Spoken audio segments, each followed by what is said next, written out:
ರಾಮಕೃಷ್ಣ ವಿವೇಕಾನಂದಾಶ್ರಮದ ಅಧ್ಯಕ್ಷರಾದಂತಹ ಪರಮಪೂಜ್ಯ ಸ್ವಾಮೀಜಿ ಶಾರದೇಶಾನಂದರವರು ಹಾಗೂ ನಮ್ಮ ರಾಣೆಬೆನ್ನೂರಿನ ರಾಮಕೃಷ್ಣ ವಿವೇಕಾನಂದಾಶ್ರಮದ ಪೂಜ್ಯರಾದ ಸ್ವಾಮೀಜಿ ಪ್ರಕಾಶಾನಂದ ಸ್ವಾಮೀಜಿಯವರಿಬ್ಬರಲ್ಲೂ ನಾನು ನಮಸ್ಕರಿಸುತ್ತಾ, ವೇದಿಕೆಯಲ್ಲಿರುವಂತಹ ಯೋಗ ಗುರು ಶ್ರೀಮತಿ ಭಾರತಿಯವರೇ, ನೆರೆದಿರುವ ಎಲ್ಲ ಹಿರಿಯರೇ, ಆತ್ಮೀಯರೇ, ಮಕ್ಕಳೇ,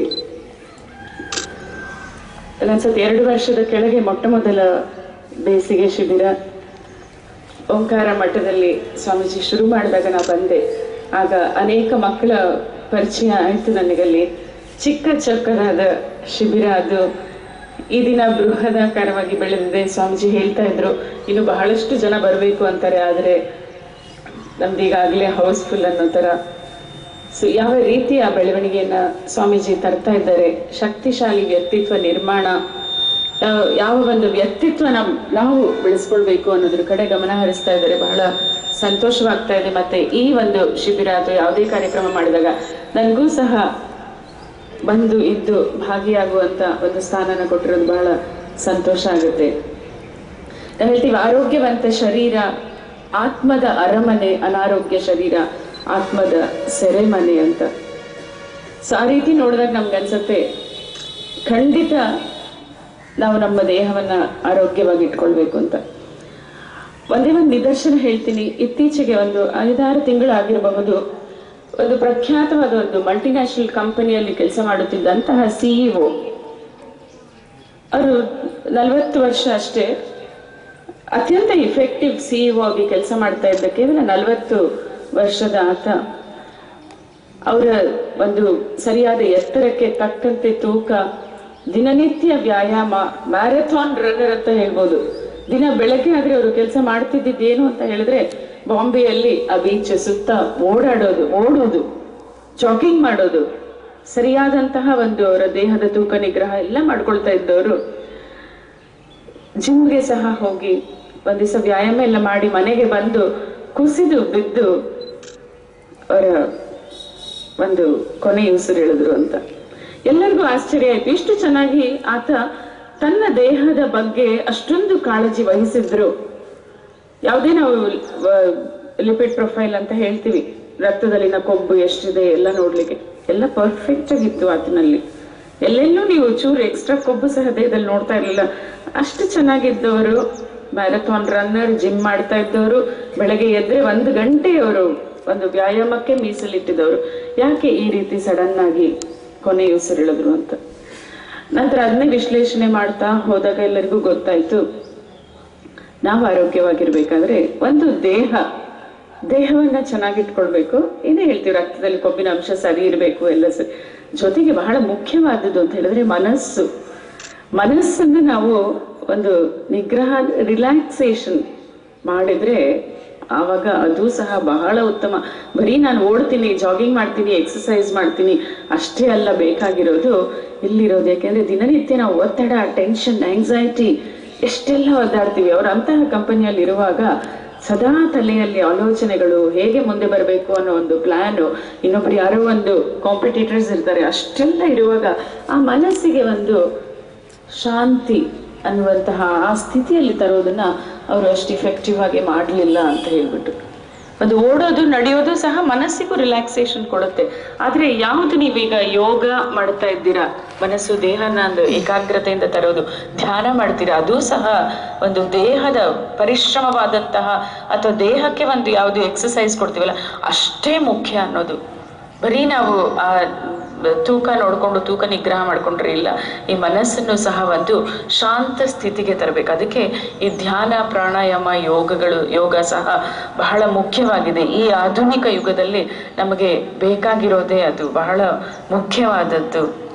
ಈ ವ್ಯಕ್ತಿತ್ವ ನಿರ್ಮಾಣ ಅನ್ನೋದು ಬಹಳಷ್ಟು ಜನ ಈ ಹೇಳ್ತಾರೆ ಪರ್ಸನಾಲಿಟಿ ಡೆವಲಪ್ಮೆಂಟ್ ಕೋರ್ಸಸ್ ಅಂತ ಹೇಳ್ಬಿಟ್ಟು ಒಳ್ಳೆ ಹೆಸರು ಕೊಟ್ಟು ಸಾವಿರಾರು ರೂಪಾಯಿಗಳು ತಗೊಂಡು ಒಂದು ಕೋರ್ಸ್ ಮಾಡ್ತಾರೆ ಅಂತ ನಾನು ಬಹಳಷ್ಟು ಕಡೆ ನೋಡಿದ್ದೀನಿ. ಆದರೆ ಅತ್ಯದ್ಭುತವಾದದ್ದು ನಿಮ್ಮ ಒಂದು ವ್ಯಕ್ತಿತ್ವ ನಿರ್ಮಾಣ ಆಗಬೇಕು ಅಂದರೆ ಒಂದು ಫಸ್ಟ್ ಮಾರ್ಗ ಅಂತ ಹೇಳಿದ್ರೆ ಧ್ಯಾನ ಅಂತ. ಧ್ಯಾನ ಮಾಡ್ತಾ ಹೋಗ್ರಿ, ನಿಮಗೆ ಗೊತ್ತಿಲ್ಲದ ಹಾಗೆ ನಿಮ್ಮ ಸಿಟ್ಟು ನಿಗ್ರಹ ಆಗುತ್ತೆ. ನಿಮ್ಮ ಒಂದು ಒಳ ಪರಿವರ್ತನೆ ಏನಾಗುತ್ತೆ ಅದನ್ನ ನೀವು ಅನುಭವಿಸಿದ್ರೇನೆ ಗೊತ್ತಾಗುತ್ತೆ. ನಾವು ನಮ್ಮ ಮನೋಭಾವ, ನೋಡುವ ದೃಷ್ಟಿ, ಆಟಿಟ್ಯೂಡ್ ಅಂತೀವಿ ಎಲ್ಲ ಚೇಂಜ್ ಆಗಿಬಿಡುತ್ತೆ. ನಿಮ್ಮ ಮಕ್ಳಿಗೆ ಒಂದು ಗ್ಲಾಸ್ ಒಂದು ಹೊಡೆದ್ರೆ ಅಷ್ಟು ಬೈತೀರಾ, ಆಫ್ಟರ್ ಆಲ್ ಅದು ಗಾಜಿನ ಲೋಟ ಹೊಡಿತಾರೆ ಮಕ್ಕಳು. ಧ್ಯಾನ ಮಾಡ್ತಾ ಹೋಗ್ರಿ, ಅದನ್ನ ಯಾವ ರೀತಿ ನೀವು ವಿಮರ್ಶಿಸ್ತೀರಾ ಅಂತ.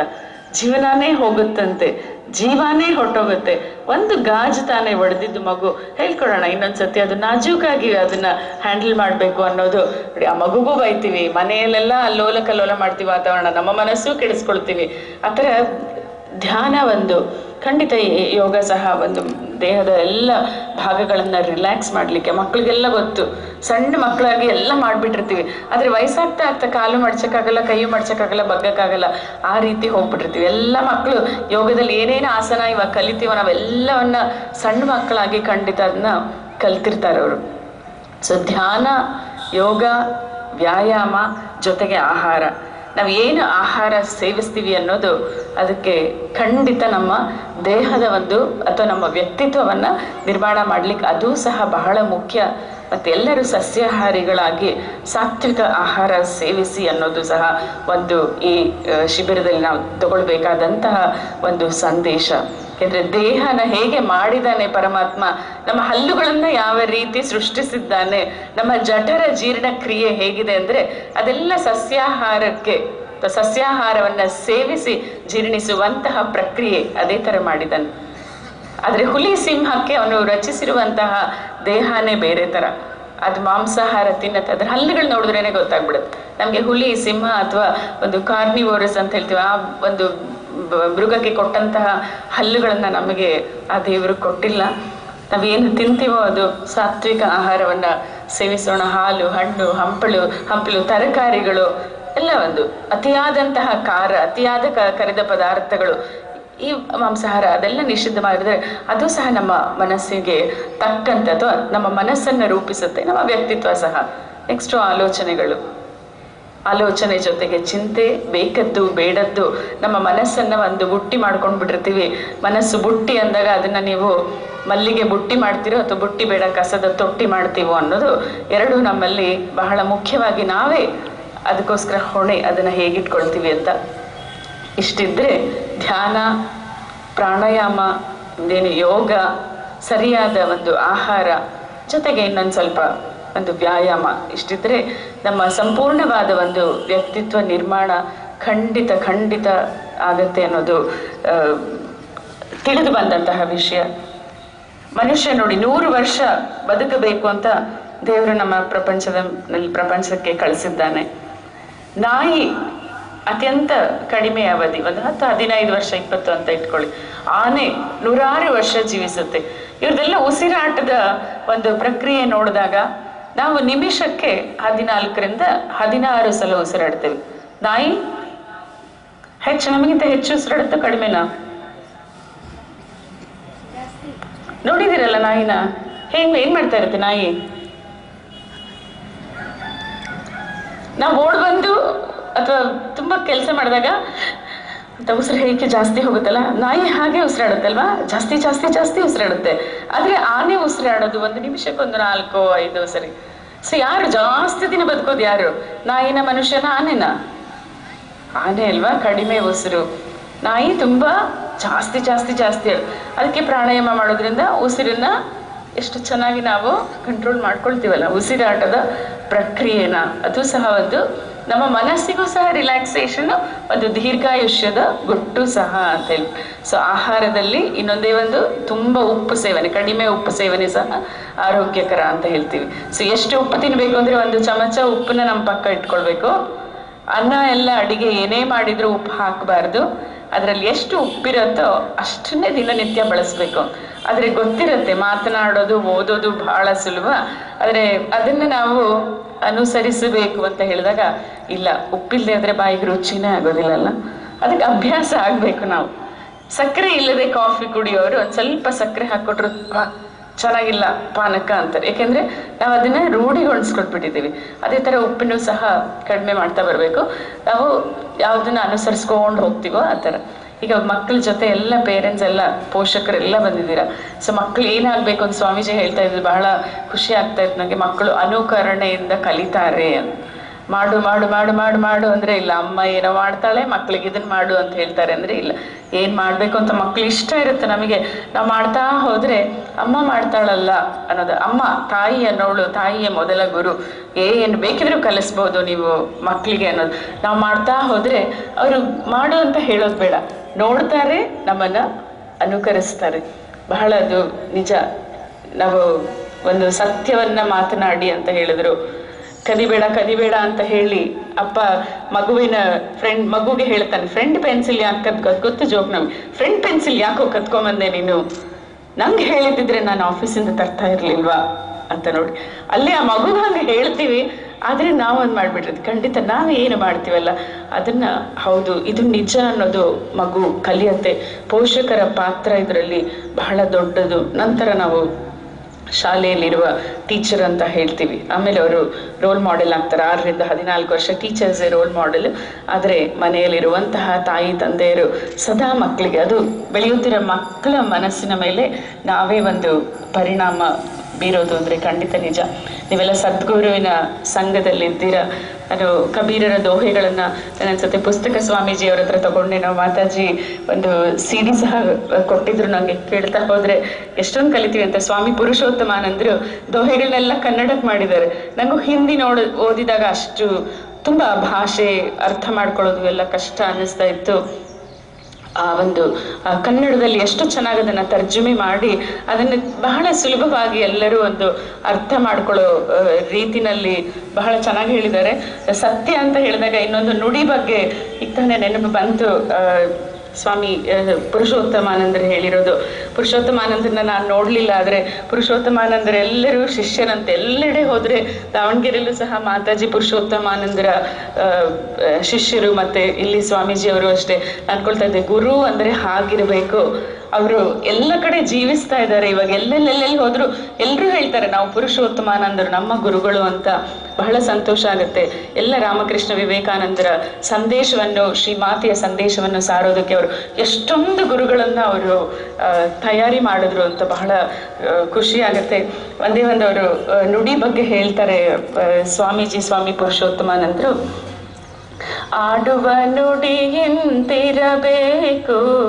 ಶಾಂತಿ ನೆಲೆಸಬೇಕು, ಎಲ್ಲರ ಶಾಂತಿಗೆ ಶ್ರಮಿಸುತ್ತ ನಾವೇ ಶಾಂತಿಯ ಪಡೆಯುವೆವು ಕಬೀರ, ಶಾಂತಿಯ ಪಡೆಯುವೆವು. ನೋಡಿ ಯಾವ ಥರ ನುಡಿ ಆಡಬೇಕು ಅಂತ ಸತ್ಯ ಹೇಳಿದ್ರು. ಜೊತೆಗೆ ನಾವು ಆಡೋ ನುಡಿ ಸಹ ಖಂಡಿತ ಯಾವಾಗ ಆ ಥರ ನುಡಿ ಬರುತ್ತೆ ಅಂದರೆ ನಾವು ಇದನ್ನೆಲ್ಲ ಪಾಲಿಸಿದಾಗ ನಮ್ಮ ಶಕ್ತಿಶಾಲಿ ವ್ಯಕ್ತಿತ್ವ ನಿರ್ಮಾಣ ಅಂದರೆ ಅದೆಲ್ಲ ಆದಾಗ ಸರಿಯಾದ ವ್ಯಕ್ತಿತ್ವ ಇರೋನೇ ಚೆನ್ನಾಗಿ ಸಹ ಮಾತನಾಡಬಹುದು ಅಂತ ಹೇಳ್ಬಿಟ್ಟು ಬಹಳಷ್ಟು ಅವರು ಹೇಳ್ತಾರೆ. ಗುರುವಿನ ಸಂಘಕ್ಕೂ ಹೇಳ್ತಾರೆ. ಸುಮ್ಮನೆ ನಾವೆಲ್ಲ ಇವಾಗ ರಜಾ ಬಂತು ಅಂತ ಹೇಳಿದ್ರೆ ಎಲ್ಲ ಕಡೆ ಸುತ್ತಾಡ್ತೀವಿ. ಅವ್ರು ಹೇಳ್ತಾರೆ ಸದ್ಗುರುವಿನ ಸಂಘಕ್ಕೆ ಅನೇಕ ಫಲವು ಅಂತ ಹೇಳ್ತಾರೆ. ತೀರ್ಥಯಾತ್ರೆ ಮಾಡ್ತೀರಾ ನಿಮ್ಗೊಂದೇ ಮಾರ್ಕ್ ಅಂತ. ಬಹಳಷ್ಟು ನೆನಪು ಬರ್ತಾ ಇತ್ತು ನನಗೆ. ಹಾಡ್ಲಿಕ್ಕೆ ಸ್ವಾಮೀಜಿ ಅವ್ರ ಥರ ನನಗೆ ಸಂಗೀತ ಬರೋದಿಲ್ಲ, ಆದರೂ ಸಹ ಕೇಳ್ತಾ ಹಾಡ್ತಾ ನನ್ನ ಖುಷಿಗೆ ಸ್ವಾಮೀಜಿ ಚೆನ್ನಾಗಿ ಹೋಲಿಕೆ ಅದು ಸಹ ಒಂದು ಹೇಳ್ತೀನಿ. ತೀರ್ಥಯಾತ್ರೆಗೆ ಫಲವೊಂದು, ಸಾಧು ಸಂಘಕ್ಕೆ 4, ಸದ್ಗುರು ಸಂಘಕ್ಕೆ ಅನೇಕ ಫಲವು, ಇದುವೇ ಸಂತರ ಮತವು ಕಬೀರ, ಇದುವೇ ಸಂತರ ಮತವು. ತುಂಬಾ ಖುಷಿ ಆಗುತ್ತೆ ನಂಗೆ. ತೀರ್ಥಯಾತ್ರೆಗೆ ಫಲ ಒಂದೇ ಅಷ್ಟು ಅವ್ರು ಕೊಟ್ಟಿದ್ದು. ಸಾಧು ಸಂಘಕ್ಕೆ 4 ಅಂತೆ, ಸದ್ಗುರು ಸಂಘಕ್ಕೆ ಅನೇಕ ಫಲ.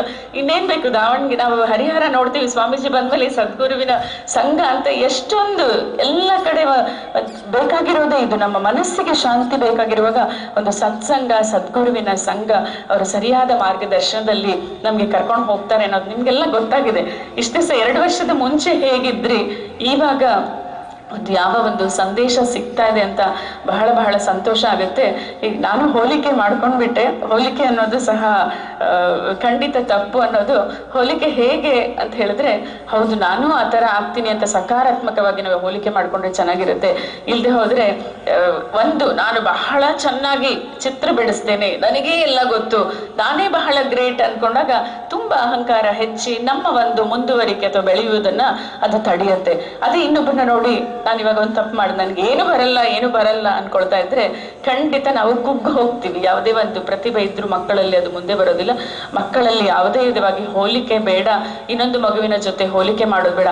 ಪ್ರತಿಯೊಂದು ಮಗುವಿಗೂ ತನ್ನದೇ ಆದ ಪ್ರತಿಭೆ ಇದೆ. ಪ್ರತಿಯೊಂದು ವಸ್ತುವು ವಿಭಿನ್ನ. ಒಂದು ವಸ್ತು ಇನ್ನೊಂಥರ ಸ್ವಲ್ಪ ಹೋಲಿಕೆ ಇದ್ರೂ ಸಹ ಎಲ್ಲ ಅಂತ ನಮ್ಮ ಕೈ ಬೆರಳುಗಳೇ ಒಂದೊಂದರ ಇಲ್ಲ. ಮಕ್ಕಳಿಗೆ ಒಂದೇ ಕತೆ ಹೇಳಿ ಮುಗಿಸ್ತೇನೆ ಒಂದ್ಸತಿ. ಈ ಕೈ ಬೆರಳುಗಳೆಲ್ಲ ಯಾವ್ದು ಬಹಳ ಮುಖ್ಯವಾದದ್ದು ಅಥವಾ ತುಂಬಾ ಲೀಡರ್ ಇಂಪಾರ್ಟೆಂಟ್ ಅಂತ ಹೇಳ್ತೀರಿ? ಯಾವುದು? ಹೆಬ್ಬೆರಳಲ್ವಾ? ಹೆಬ್ಬೆರಳಿಗೆ ಬಹಳ ಖುಷಿ ಅಂತೆ. ನಾನು ಇಲ್ದೆ ಹೋದ್ರೆ ನೀವ್ ಯಾರು ಒಟ್ಟಿಗೆ ಆಗೋದೇ ಇಲ್ಲ, ನಾನೇ ಬಹಳ ಮುಖ್ಯ. ನೀವು 4 ಜನ 4 ಬೇರೆ ಬೆರಳಿದೆ ಅಲ್ಲ, ಏನಕ್ಕೂ ಉಪಯೋಗ ಇಲ್ಲ ಅಂತ ಒಂದ್ ದಿವಸ ಈ ತರ ಕೂತ್ಕೊಂಡು ಚರ್ಚೆ ಮಾಡುವಾಗ ತಂದೆ ಜಂಬ ಕೊಚ್ಕೊಳ್ತಾ ಇತ್ತಂತೆ. ಅವಾಗ ಪಕ್ಕದಲ್ಲಿರೋ ಬೆರಳು ಯಾವ್ದಿದು? ತೋರು ಬೆರಳು. ತೋರು ಬೆರಳು ಯಾಕಬೇಕು? ನೀನ್ ತಪ್ಪು ಮಾಡಿದೆ, ನೀನೇ ಇದು, ಅಲ್ಲಿ ನೋಡು ಎಲ್ಲ ತೋರ್ಸಕತ್ ಹೇಳುತ್ತೆ. ಇದು ಏನಂತೀವಿ ಇದಕ್ಕೆ? Pointing finger, index finger. ಅದ್ ಹೇಳ್ತು ನಾನ್ ಇಲ್ದೆ ಹೋದ್ರೆ ಯಾರಾದ್ರೂ ಹಿಂಗೆ ಹೆಬ್ಬೆರಳು ತೋರಿಸ್ತಾರ ಅಂತ. ನಾನು ಗ್ರೇಟು ಅಂತ. ಆದ್ರೆ ಮಲೇಷ್ಯಾಕ್ಕೆ ಹೋಗಿದ್ದೆ ಒಂದ್ಸತಿ, ಆ ಗೈಡ್ ಹೇಳ್ತಾ ಇದ್ದ, ನಮ್ಮಲ್ಲಿ ಈ ತರ ಬೆರಳು ತೋರಿಸೋದು ಬಹಳ ಅಪರಾಧ, ಕೆಟ್ಟದ್ದು, ಒಂಥರ ಇನ್ಸಲ್ಟ್, ನಾವು ಹಾಗೆ ಮಾಡಲ್ಲ.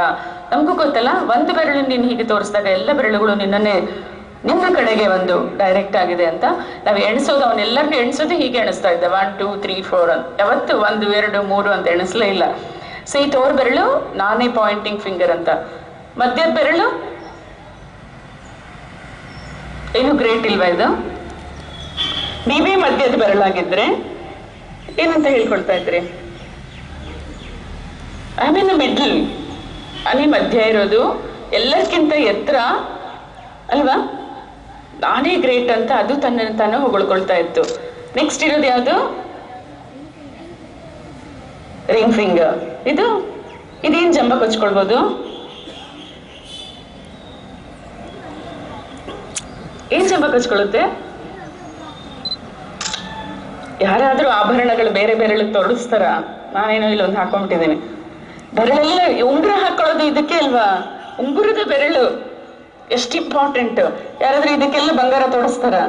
ಇಲ್ಲ ಅಲ್ವಾ? ಇದು ಹೇಳ್ತಾ ನಾನೇ, ಯಾರೇ ಆಗ್ಲಿ, ಎಂಗೇಜ್ಮೆಂಟ್ ಮಾಡ್ಕೊಳ್ಳಿ, ಏನೇ ಮಾಡ್ಲಿ, ಅಥವಾ ಸದಾ ಉಂಗುರ ಹಾಕೊಳ್ಬೇಕು ಅಂದ್ರೆ ನನಗೆ ತೊಡ್ಸೋದು, ಆಭರಣ ಇಲ್ಲ ನನಗೆ ತೊಡ್ಸೋದು, ನೀವೆಲ್ಲ ಏನು ಉಪಯೋಗ ಇಲ್ಲ ಅಂತ ಅದು ಕೊಚ್ಕೊಳ್ತಂತೆ. ಪುಟಾಣಿ ಬೆರಳು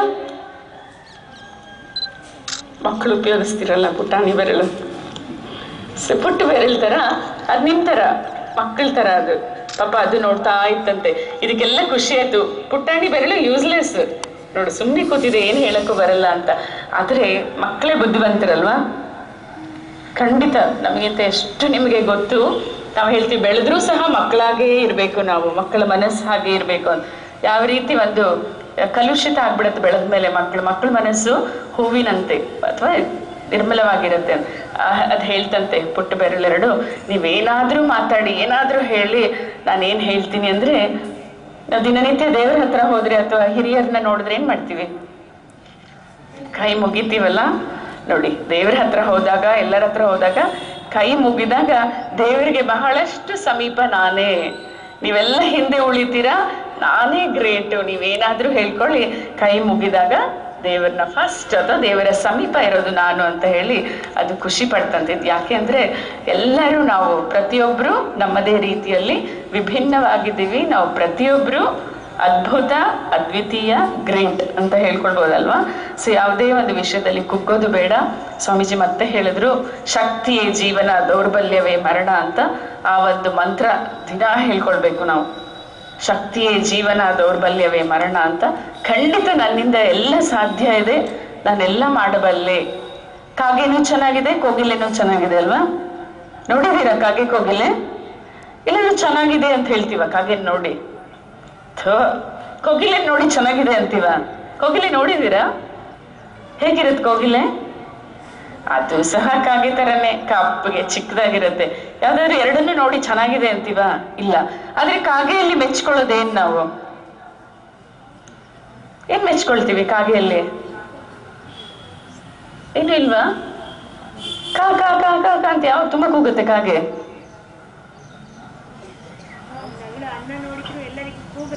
ನೋಡಿ ಅಮ್ಮನೇ ನಿಮ್ಮ ಅಮ್ಮನೇ ಹೇಳ್ತಾರೆ, ಮಕ್ಕಳು ಹೇಳ್ಬೇಕು. ಹೇಳಿ. ಕಾಗೆ ಯಾವಾಗ ತುಂಬಾ ಕೂಗ್ಕೊಳ್ಳೋದು? ಆಹಾರ ಸಿಕ್ಕದ್ ತುಂಬಾ ಯಾಕೆ ಕೂಗುತ್ತೆ? ಆಹಾರ ಸಿಕ್ಕದ್ ನಾವು ಕೂಗ್ಬಾರ್ದಲ್ವಾ? ಯಾರಾದ್ರೂ ಒಂದ್ ಚಾಕ್ಲೇಟ್ ಕೊಟ್ರೆ ಮೆತ್ತಿ ಬಚ್ಚಿಟ್ಕೊಂಡು ಹಿಂದೆ ಹೋಗಿ ತಿನ್ಬಿಡ್ಬೇಕು. ಫ್ರೆಂಡ್ ನೋಡಿದ್ರೆ ಅವಳಿಗೆ ಅರ್ಧ ಕೊಡ್ಬೇಕಲ್ಲ, ಅಯ್ಯೋ ನಂಗೆ ಅರ್ಧ ಕಡಿಮೆ ಆಗತ್ತಲ್ಲ. ಕಾಗೆನಲ್ಲಿ ಆ ಗುಣ ಅಲ್ವಾ? ಕಾಗೆ ಒಂದು ಆಹಾರ ಸ್ವಲ್ಪ ಕಂಡ್ರು, ಒಂದ್ 4 ಕಾಗಳು ಕಂಡ್ರು ಕಾ ಕಾ ಕಾ ಫ್ರೆಂಡ್ಸ್ನೆಲ್ಲ ಬಾ ಬಾ ಬಾ ಬಾ ಬಾ ಅಂತ ಕರೆಯುತ್ತದು. ಎಷ್ಟು ಚೆನ್ನಾಗಿ. ಕೋಗಿಲೆಯಲ್ಲಿ ಏನ್ ಮೆಚ್ಕೊಳ್ತೀವಿ ನಾವು? ಏನು ತುಂಬಾ ಚೆನ್ನಾಗಿ ಹಾಡೋರು, ಕಂಠ ಇರೋರ್ಗೆ ಏನಂತೀವಿ? ನೈಟಿಂಗೇಲ್. ಕೋಗಿಲೆಯ ಕಂಠ ಅಂತ ಹೇಳ್ತೀವಲ್ವಾ? ಅದ್ ನೋಡ್ಲಿಕ್ಕೆ ಹೇಗಿದ್ರು ಅದು ಹಾಡುವುದು ಎಷ್ಟು ಇಂಪು, ಅದರ ಧ್ವನಿ ಇಂಪು ಅಂತಲ್ವಾ? ಸೊ ಅದರ ಬರೀ ಒಂದು ರೂಪು ನಮಗೆ ಅಲ್ಲ, ಅದರಲ್ಲಿರುವಂತಹ ಅದ್ವಿತೀಯ ಗುಣ. ಕಾಗೆ ಕೋಗಿಲೆ ಎರಡೂ ನಮಗಿಷ್ಟ, ನೋಡ್ಲಿಕ್ಕೆ ಅಲ್ಲದೆ ಹೋದ್ರು ಅದರಲ್ಲಿರುವಂತಹ ಪ್ರತಿಭೆ. ಆ ಥರ ನಮ್ಮಲ್ಲಿ ಖಂಡಿತ ಎಲ್ಲರ ಹತ್ರ ಒಂದು ಒಳ್ಳೆ ಪ್ರತಿಭೆ ಇದೆ. ಸರಿಯಾದ ಒಂದು ಆಹಾರ ಸೇವಿಸೋಣ ನಾವು. ಮಕ್ಕಳೆಲ್ಲ ಇವಾಗ ಬೇಸಿಗೆ ರಜಾ ಇದೆ, ಸಿಕ್ಕಿದ್ದು ಆಚೆ ಸಿಕ್ಕಿದ್ದೆಲ್ಲ ತಿನ್ಬೇಡಿ. ಮನೆಯಲ್ಲಿ ಅಮ್ಮ ಮಾಡಿದಂತಹ ಒಳ್ಳೆ ಆಹಾರ, ಸಾಕಷ್ಟು ನೀರು, ಬೇಕಾದಷ್ಟು ನೀರು ಕುಡಿಬೇಕು. ಆಚೆ ಆಡ್ತೀರಾ ಮೈಯೆಲ್ಲ ಬೆವರತ್ತೆ. ಸ್ವಲ್ಪ ಹೊತ್ತು ಬಿಸಿಲಿಗೆ, ಎಲ್ಲಿ ಬಿಸಿಲು ಬಂತು ಅಂತ ಹೇಳಿದ್ರೆ ದಿನಕ್ಕೆ ಒಂದು 15ರಿಂದ 20 ನಿಮಿಷ ಅಥವಾ ಅರ್ಧ ಗಂಟೆಯಷ್ಟು ಬಿಸಿಲು ನಮ್ಮ ಮೈ ಮೇಲೆ ಬೀಳಬೇಕು. ಬಿಸಿಲು ನಮ್ಮ ಮೈ ಮೇಲೆ ಬೀಳೋದ್ರಿಂದ ಚರ್ಮದಲ್ಲಿ ಒಂದು ವಿಟಮಿನ್ ಉತ್ಪತ್ತಿ ಆಗುತ್ತೆ, ವೈಟಮಿನ್ ಡಿ ಅಂತ ಹೇಳ್ಬಿಟ್ಟು. ವಿಟಮಿನ್ ಡಿ ಬಹಳ ಸುಲಭವಾಗಿ ಉತ್ಪತ್ತಿ ಆಗೋದು. ಸೊ ನಮ್ಮ ಚರ್ಮಕ್ಕೆ ಮತ್ತೆ ಮೂಳೆ ಸಾಕಷ್ಟು ಶಕ್ತಿಯುತವಾಗಿರಕ್ಕೆ, ಹಾಗೂ ಬಹಳಷ್ಟು ನಮ್ಮ ದೇಹದ ಅನೇಕ ಒಂದು ಸಿಸ್ಟಮ್ಗಳು ಕೆಲಸ ಮಾಡಕ್ಕೆ ವಿಟಮಿನ್ ಡಿ ಬೇಕು. ಸುಲಭವಾಗಿ ಸಿಗತ್ತೆ ನಮ್ಮ ಭಾರತದಲ್ಲಿ. ಬಿಸಿಲು ಏನು ನಾವು ದುಡ್ಡು ಕೊಡೋದು ಬೇಡ, ಏನು ಹಣ ಖರ್ಚು ಮಾಡೋದು ಬೇಡ. ಆದರೆ ಇತ್ತೀಚಿನ ಒಂದು ಅಧ್ಯಯನದ ಪ್ರಕಾರ ಭಾರತದಲ್ಲಿ ಸುಮಾರು 57% ಜನರು ವಿಟಮಿನ್ ಡಿ ಇಂದ ಬಳಲ್ತಾ ಇದ್ದಾರೆ. ಅದಕ್ಕೆ ಮೈಕೈ ನೋವು, ಸುಸ್ತು, ಕುತ್ಕೊಂಡ್ರೆ ಹೇಳಕ್ಕಾಗಲ್ಲ, ಮಾಂಸಖಂಡಗಳ ನೋವು, ನರ ದೌರ್ಬಲ್ಯ ಎಲ್ಲ ಬರ್ತಾ ಇರೋದು ವಿಟಮಿನ್ ಡಿ ಕೊರತೆಯಿಂದ.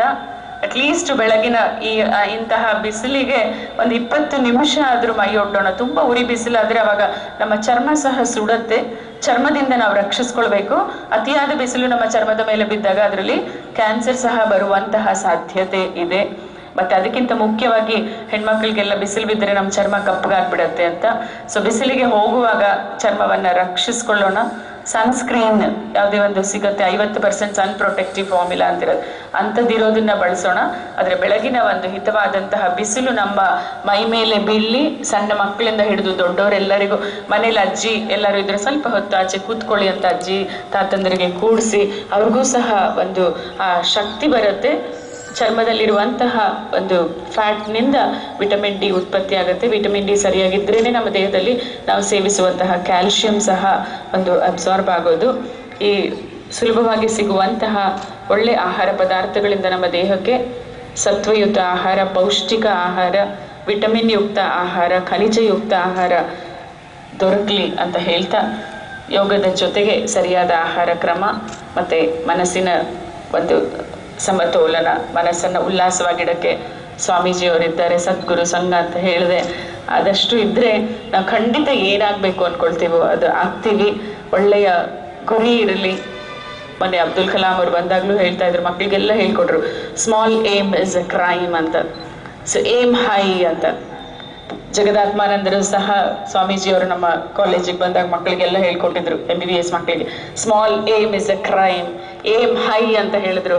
ಸೊ ಎಷ್ಟಿರ್ಬೇಕು ನಿಮ್ಮ ಏಮ್ ಅಂತ ಹೇಳಿದ್ರೆ, ಸ್ಕೈ ಇಸ್ ದ ಲಿಮಿಟ್ ಅಂತ. ಸೊ ಅಷ್ಟು ಅತ್ಯದ್ಭುತವಾದ ಒಂದು ಗುರಿ ಅಥವಾ ಒಂದು ಏಮ್ ನಿಮ್ಮ ಜೀವನದಲ್ಲಿರ್ಲಿ. ಖಂಡಿತ ಅದನ್ನ ನೀವು ರೀಚ್ ಆಗ್ಬೋದು ಅಥವಾ ಆ ಒಂದು ಗುರಿಯನ್ನ ತಲುಪಬಹುದು ಅಂತ ಹೇಳ್ತಾ, ಈ ದಿನ ಒಂದು ವರ್ಕಿಂಗ್ ಡೇ ಸಹ ಸ್ವಾಮೀಜಿ ಹೇಳಿದ್ರು, ಎಲ್ಲ ಕೆಲಸಕ್ಕೆ ಹೋಗುವಂತಹ ಒಂದು ಆತರದಲ್ಲಿ ಇರ್ತಾರೆ ಅಂತ. ನೀವೇ ನನಗೂ ಸಹ ನಿಮ್ಮೊಡನಿರಲು ಅವಕಾಶ ಮಾಡಿಕೊಟ್ಟಂತಹ ಸ್ವಾಮೀಜಿಯವರಿಗೆ ಹಾಗೂ ಪ್ರಕಾಶಾನಂದ ಸ್ವಾಮೀಜಿಯವರಿಗೆ ನಾನು ಮತ್ತೆ ಮತ್ತೆ ನನ್ನ ನಮಸ್ಕಾರಗಳನ್ನು ತಿಳಿಸುತ್ತಾ, ಅವರ ಪಾದಾರವಿಂದಗಳಿಗೆ ವಂದಿಸುತ್ತಾ, ನಿಮ್ಮೆಲ್ಲರಿಗೂ ಮತ್ತೊಮ್ಮೆ ನನ್ನ ನಮಸ್ಕಾರಗಳನ್ನು ತಿಳಿಸುತ್ತಾ ನನ್ನ ಮಾತು ಮುಗಿಸ್ತೇನೆ. Thank you.